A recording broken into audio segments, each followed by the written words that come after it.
I'm not sure I've actually ever met someone in HR who didn't either start their career in HR or move into HR because of how much they cared about people. And caring about people is a really heavy burden, especially Yeah. whenever you have to deliver the business impact on top. So, firstly, thank you so much for that.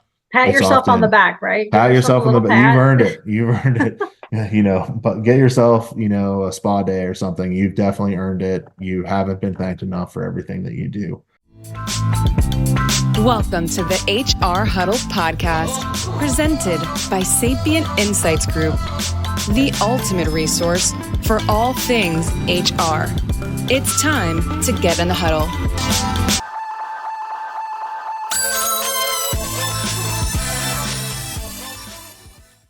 Hello, everyone. Welcome back to the HR Huddle. I'm your host, Teri Zipper, CEO and Managing Partner at Sapient Insights Group, and I'm back for another episode of HR We Have a Problem. This is the show where we break down the big and relevant HR issues of the day. We help you make sense of what they mean, and we talk about what you might do about them. Joining me today is Jeff Smith. Jeff is the Chief Product Officer at 15Five. He's been a practitioner, so he's done what you do. He's also an author and a psychologist. 15Five is a system that works alongside your system of record to help organizations increase employee engagement, performance, and by extension, retention. Welcome, Jeff. Thanks for joining the show. Yeah, thank you so much. 15Five is such fans of Sapient and the research that you all do, and I'm excited to get into this today with you. So, Jeff, I know you're passionate about performance. More importantly, I know that you care about the demands that get placed on HR leaders, and not just to understand performance of the organization, but to be able to leverage it in positive ways while balancing employee satisfaction and engagement. I also know that the evolution of AI over the past 18 to 24 months, there's some big changes coming, particularly in performance and prediction. So I'd like to break this all down for the audience and talk about what's happening out there and how we can support HR, make things better for employees, and maybe talk a little bit about why this stuff is so hard. Does that sound like a good plan to you? Yeah, that sounds perfect. Awesome. Then let's get into the huddle. So again, I was talking about a couple of organizations that I had been meeting with this week. Very different, very divergent. One of them had recently implemented a solution performance tool. They were using it for check-ins. They had a real desire to use it for more. And they're a mid-sized organization. They've been growing. The other organization that I met with, interestingly enough, had said they have never done performance reviews, except for the one-off sort of 90 or 120-day post-start, after you're a new hire. And even that was sort of barely documented.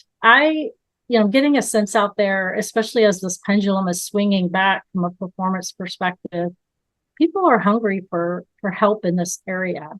What are you seeing? Yeah, that lines up with what we're seeing, as whenever we think about strategic HR and where HR teams are trying to go, more and more always gets added onto the list with very little coming off the list, if anything. And that's an area that I'm particularly passionate about helping HR teams with. And we definitely see an increase in focus on performance right now, where organizations are looking to understand performance so they can make the right decisions and right investments in their people.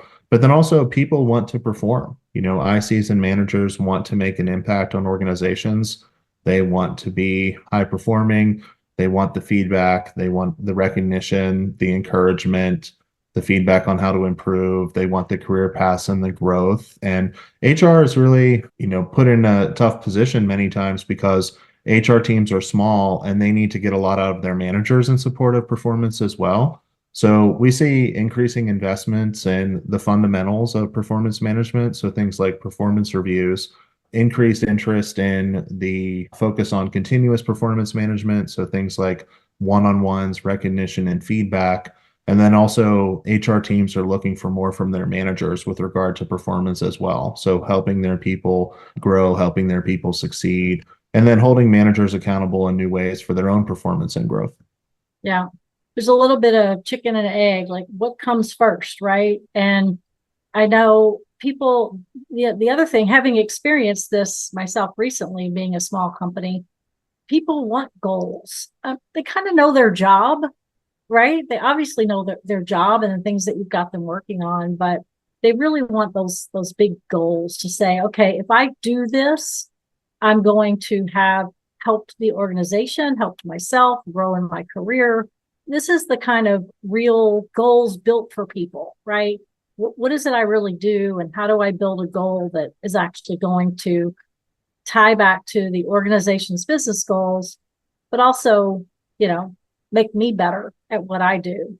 Yeah, I agree. I think that's an excellent point that organizations want goals, of course, because organizations want to achieve and grow and hit revenue targets. But also, to your point, people want goals. They want to focus their effort on what matters. They want their work to matter, the time and energy that they put in.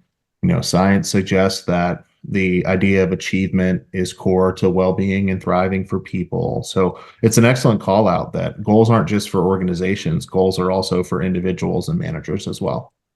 Yeah. We're also told that employees need to be engaged to stick around and do good work. As a manager, what are some of the ways that you recognize engagement or some signals that maybe I've lost engagement? Besides that annual survey that organizations do, there's things happening every day that could be signs to, disengagement, challenges, people not meeting their goals.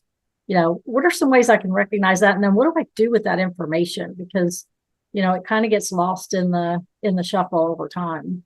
Yeah, it's a great call out. To your point, engagement surveys are important. They're something that gives you that deeper dive into what's going on to engagement. We recommend organizations do them between 2 and 4 times a year based on where they're at. But also, managers need to be watching for these things as well. I personally recommend that managers have one-on-ones with each of their people every week where you talk about goals and then you give feedback, including recognition and encouragement.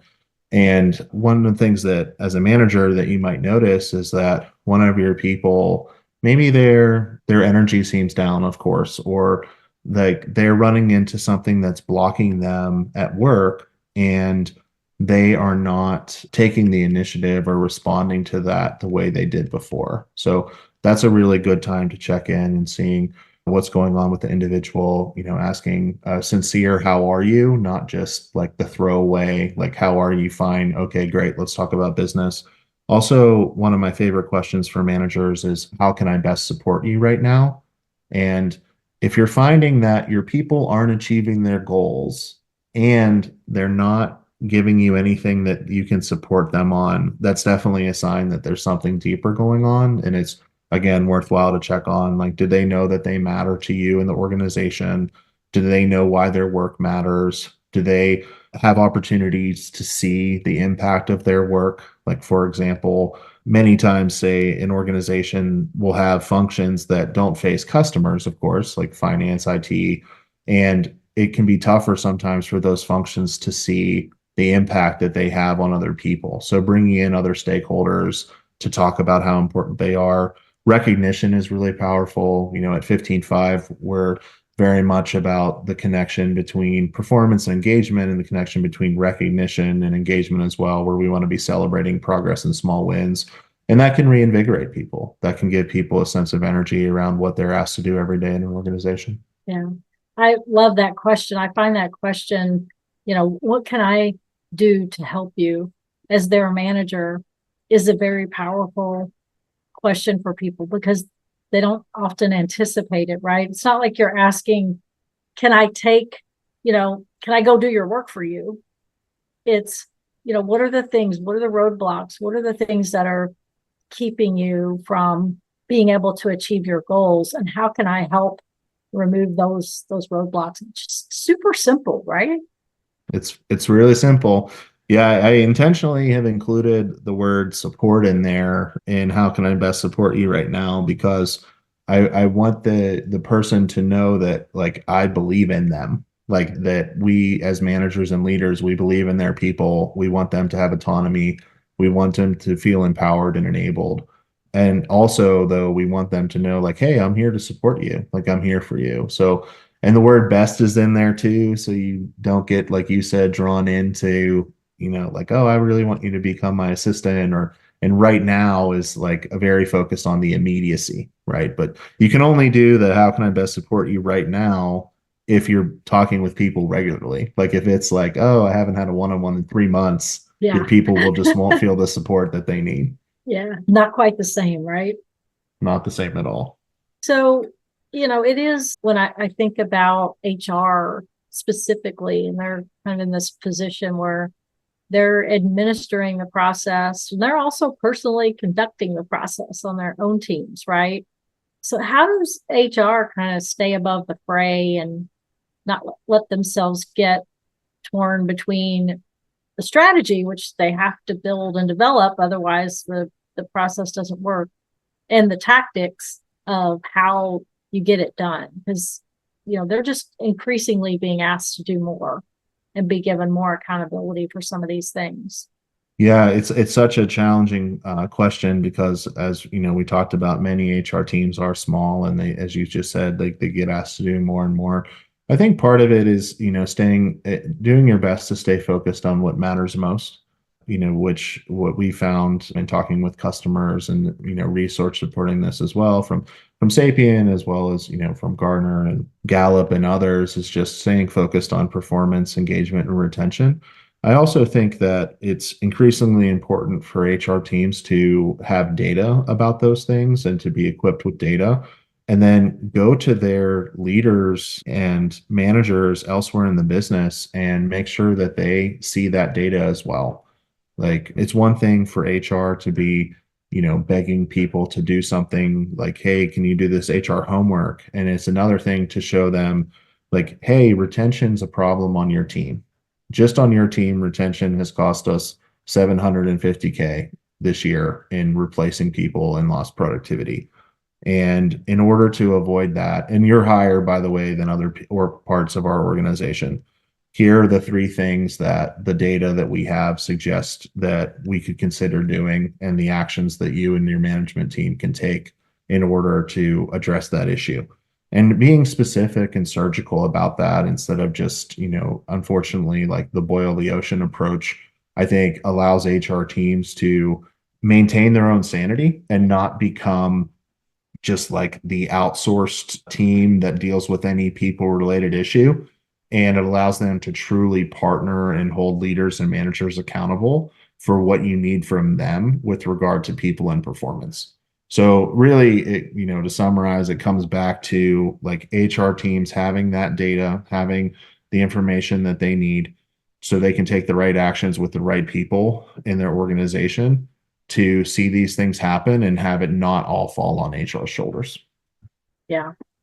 Well, and at the same time, they're focused on what's the story. And oftentimes there's different stories, right? Like the one that you just described, the story to the manager, right? Here's how do I, help them, empower them with that data so that they can actually do something about it, right? It's one thing to be collecting all this performance information. It's another thing to be acting on it. And I think that's where a lot of organizations, fall down is they that next step of, okay, how do I help people now take action, not just single people action, right? I've got to put this person on a PIP and now I got to deal with that.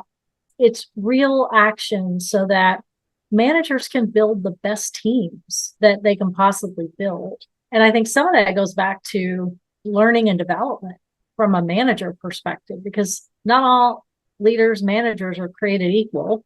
And at the end of the day, not everybody's going to be great about giving performance feedback and understanding and being able to articulate the message and what to do with that performance feedback. So I think that's the other side of the coin. HR has to be focused on how are we going to develop these people?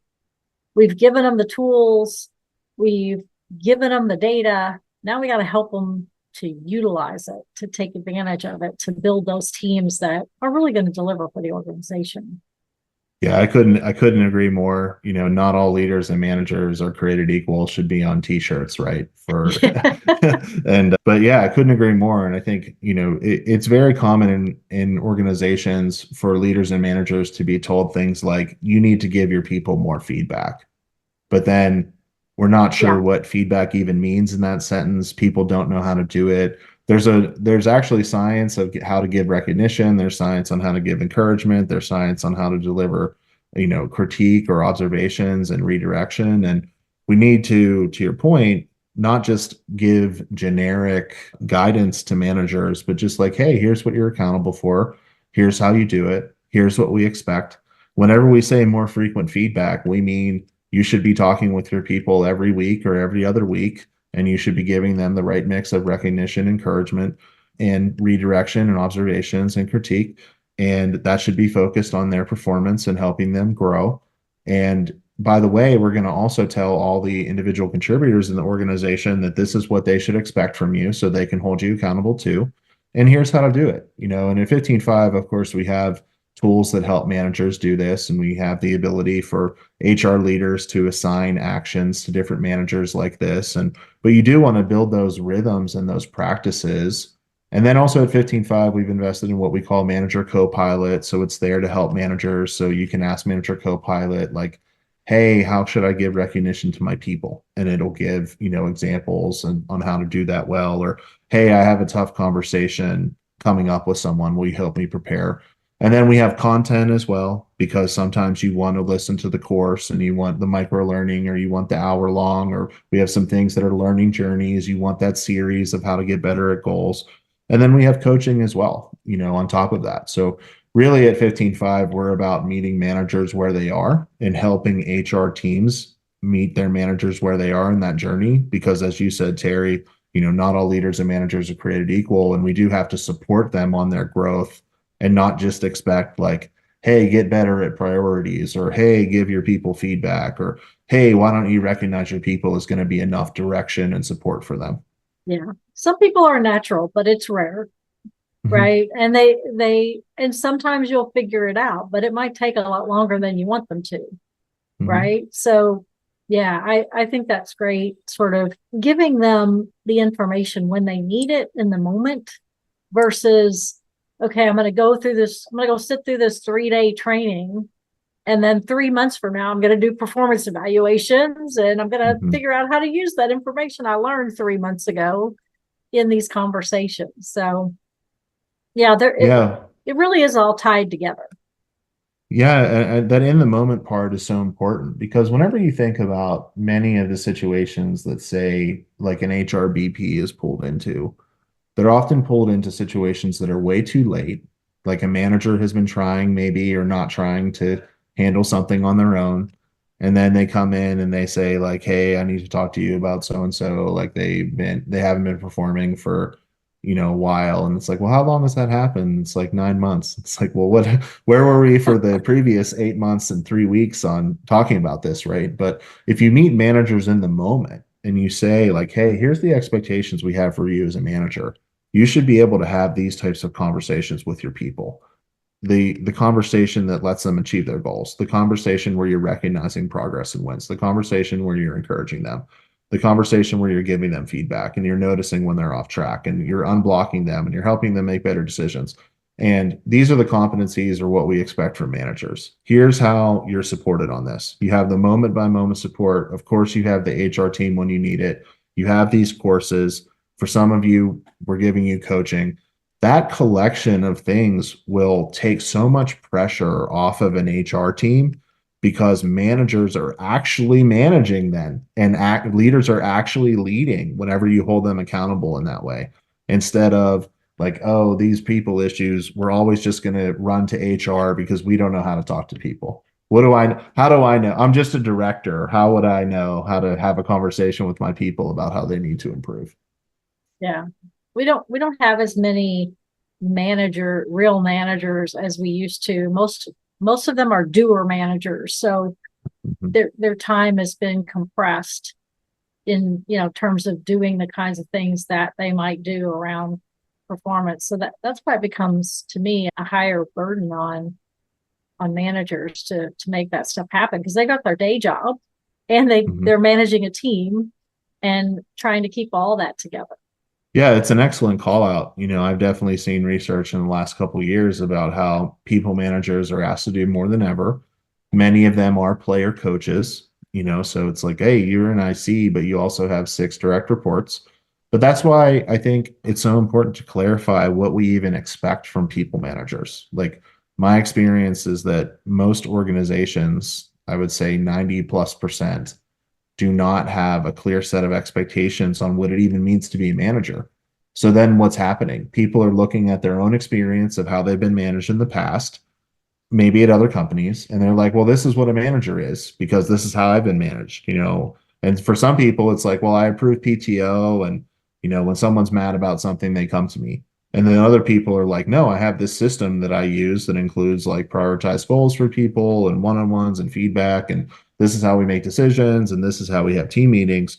And the reality is most organizations have that whole range. They have people who never want to become managers in the first place. They have people who have 6 certifications in how to be a manager. And to your point, managers are busier than ever. So we really have to simplify what it means to be a people manager and then support people, as you said, right in that moment when they need the support. Yeah. I mean, let's face it, it's hard to tell people they're not doing something the way you need them to do it, right? Nobody likes to have those conversations. And so I think part of the learning process is, how do I have those conversations where they're not threatening? I understand that they don't know how to do something yet, or they haven't quite mastered it, or maybe they need some more training, or whatever the case might be. And, not everybody knows how to have those kind of conversations. That's a Yeah, and challenge. yeah, it is a challenge, and it's a great call out. Like, I mean, I wrote a book about people management, and I still find myself needing to continue to improve as a people manager. Sometimes Yes. it's not that I don't know what to do. It's just like, hey, we're moving fast, or like, hey, you fall out of a habit or something else. So the reality is like, we do need to normalize that every people manager needs a level of investment. Even if you've written a book on people management, you need to continue to, hone what you've done, or you've written 10 books.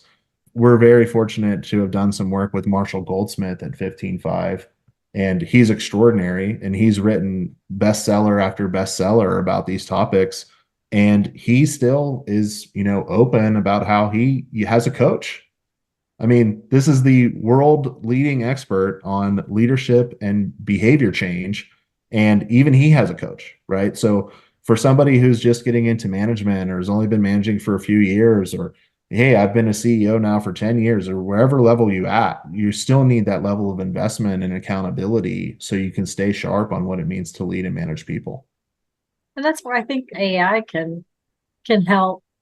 You don't have to have a coach sitting there every moment. AI can sort of help redirect your thinking, right? Help you think about the problem in a different way in the moment. And that's really what most people need. Yeah, exactly. That's how we think about it, right? Like AI is not a substitute for what it's like to work with a human coach. But to your point, AI can provide that on-demand 24/7 support as someone is doing something or preparing for a conversation. Like at 15.5, we have Spark AI, and we also have Manager Copilot. And we believe AI can help with things like, hey, you're about to send someone some recognition through a high five. Here's how you'd make it better. Or, hey, you're going to do a performance review. Let's summarize all the things that you've, documented about this individual through the year to provide the foundation for that, and can supercharge those types of processes. But then also, to your point, it can provide that guidance in a moment where you can say, like, hey, I'm about to have a tough conversation about missed goals with one of my team members. Would you help me, prepare for that? And Manager Copilot is like, yeah, and we'll help you prepare right in that moment. So then how do we take the data up a level? Because we now, as HR, have to translate the story to leadership. And what we found in some of our research is performance data is not really at the top of the list of things that organizations are providing to leadership on a regular basis. I don't know why. I don't know why. I don't know if that's because they don't have the data. They don't know how to tell the story.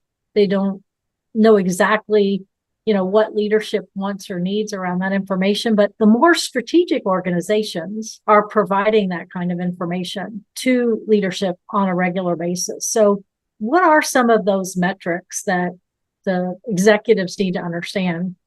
Because this is really what's driving the business. I think people, you can think about performance as just being one, just making sure these people are doing the job. But at the end of the day, it's about if they don't do their job and somebody else can't do their job, then the organization doesn't achieve its goals. And I've got to tell leadership that, we're going to miss our numbers, right? Yeah. But yeah, it is a great call out. And some of, my favorite research from Sapient is about like the importance of metrics for strategic HR and how strategic HR, one of the things that's correlated with the right behaviors that drive business impact is just regularly reviewing metrics with other executive teams. So whenever I think about what should those metrics be, like we're definitely seeing that organizations are interested in performance, especially what's going on with their high performing employees. And that includes things like, again, performance from like performance ratings and are people flight risks, and other things that you can be measuring during performance reviews. It includes engagement because, of course, engagement is correlated with higher performance and business performance as well. It includes retention, especially regrettable versus non-regrettable turnover. Oftentimes, organizations will look at things like retention in first year as an example of like a way to break those things down or look at different demographic cuts. Organizations are also looking at compensation frequently. And importantly, many of these things, as we were talking about earlier, should be translated into the business impact as directly as possible, right? So, and then alongside that, 15.5 really focuses on performance, engagement, and retention and all the data and demographic cuts and looking at different groups and departments there and where should we take action and hey, what's the number behind the number on some of these things? And strategic HR, of course, will also be talking about talent acquisition statistics. So things like offer acceptance rate, candidate NPS, pipeline metrics, where are you losing people in the funnel on talent acquisition? But if you organize things through as hey, we're looking at our employee experience and here's the parts of our employee experience that are going well, and here's the parts of our employee experience that are causing risk, then I think that coherent story is an exciting story for HR to be able to tell. Because many of the things that HR is exposed to are private and anecdotal, like telling the data story can be hard because it's like, hey, like we know things about this that we can't tell you about yet. But having that regular cadence of even here's the 7 to 10 metrics that we report on with regard to performance, engagement, retention, and talent acquisition metrics, and just building that as a rhythm can be really powerful. Yeah. I've done a couple of podcasts recently with chief marketing officers or chief experience officers. And, one thing I think about is take advantage of that relationship with them because they can help you with the story. Like we tend to be sort of the numbers people, like we're crunching the data. We're trying to figure out what's happening, talk to your marketing partner. It's not a spin. It's a way of, telling the story because every executive in that room is going to want to hear the story maybe a little bit differently. It's going to matter differently to the head of finance versus maybe the CEO versus, the chief technology officer. That story may need to be slightly different for each one of them to really resonate with, okay, we have a problem that we need to do something about, or, hey, this is great. Let's do more of that because it's really successful. Yeah, that's an excellent call out. And I think could be its own podcast episode, right? And even the words you chose in there, one of my favorite authors in this area is Nancy Duarte. And one of her books is actually called Resonate, for the reasons you described. And then she has another one called Data Story about telling stories about data. So if people aren't familiar with her work, definitely worth a look. And then to your point on partnering with marketing, one of the most important things I learned from the chief people officer at Bandwidth when I worked there, Rebecca, who was exceptional, was you do have to make it a thing. You have to tell the real story and not just assume that everyone's going to be as excited about these people services or people and culture or HR initiatives as you are. Like you have to talk about the impact.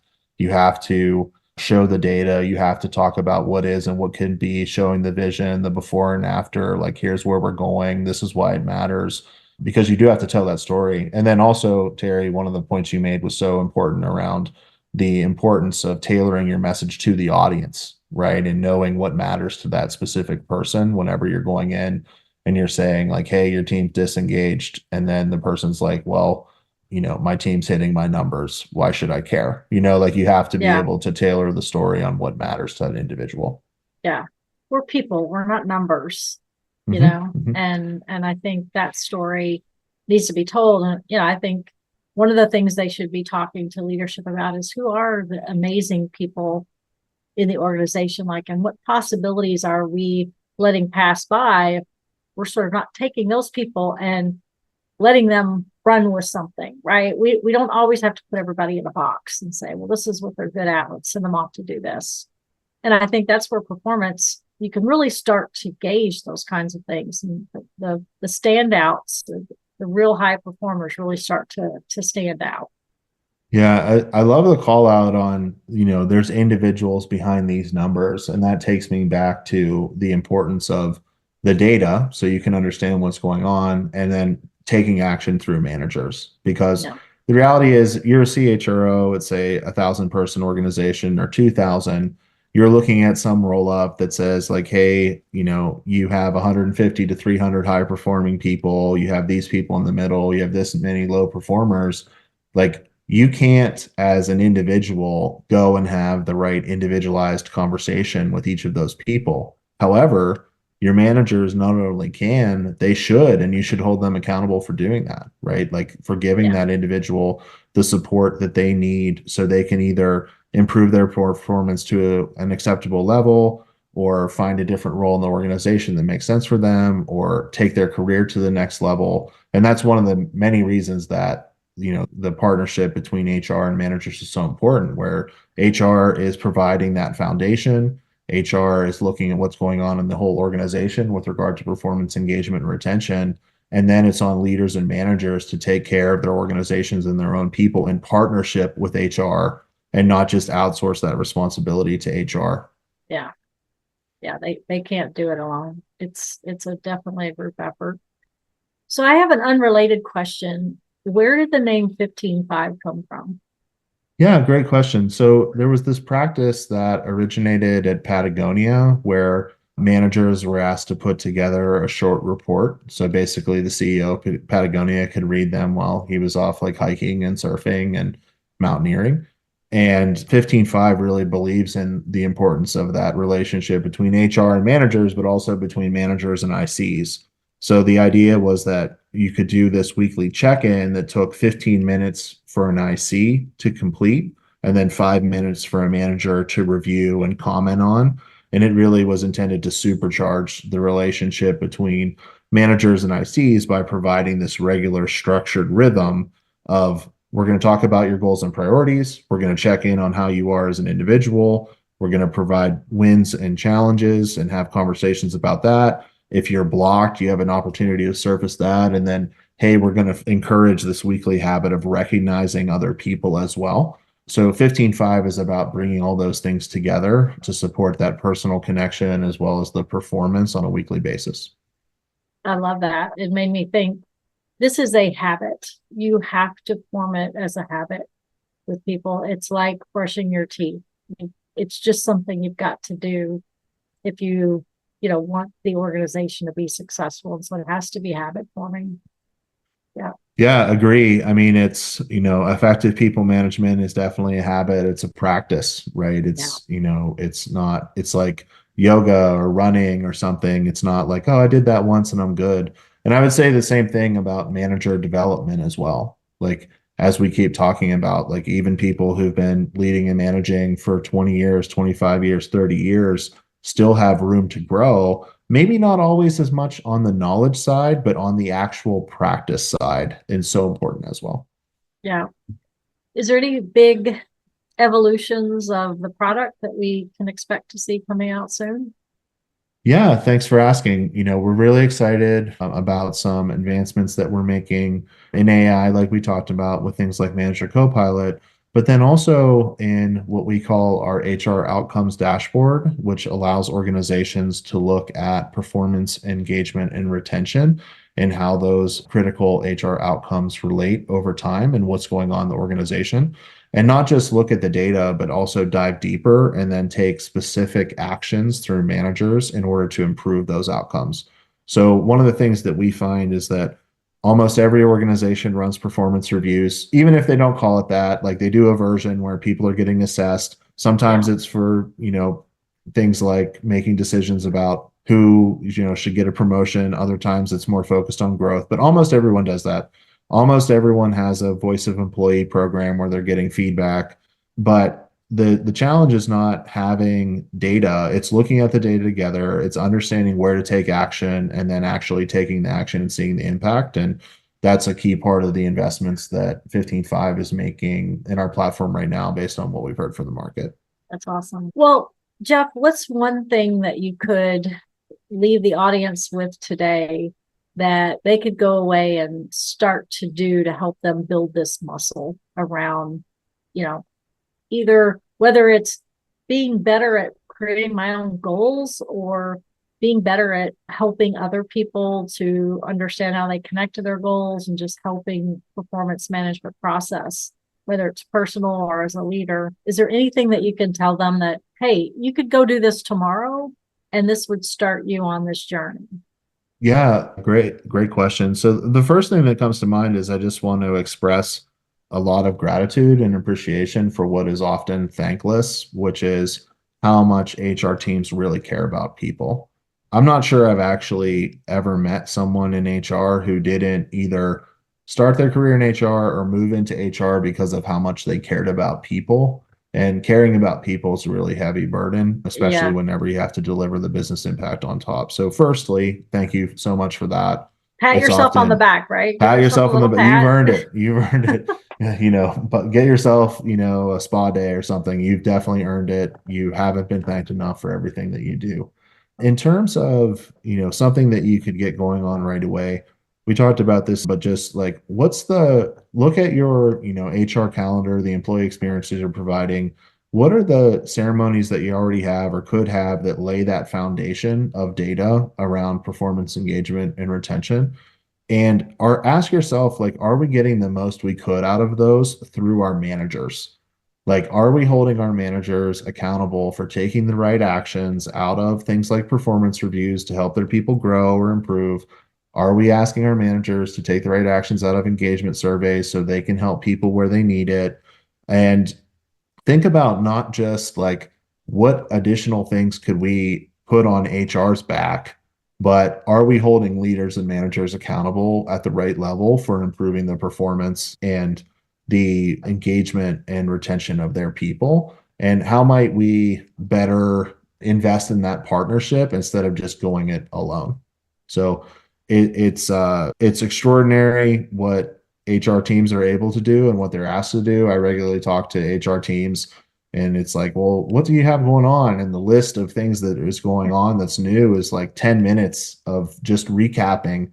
And it's like, well, how many people do you have? And it's like 8, Yeah, and it's amazing. So thank you so much, but get more out of your leaders and managers as well and build that partnership.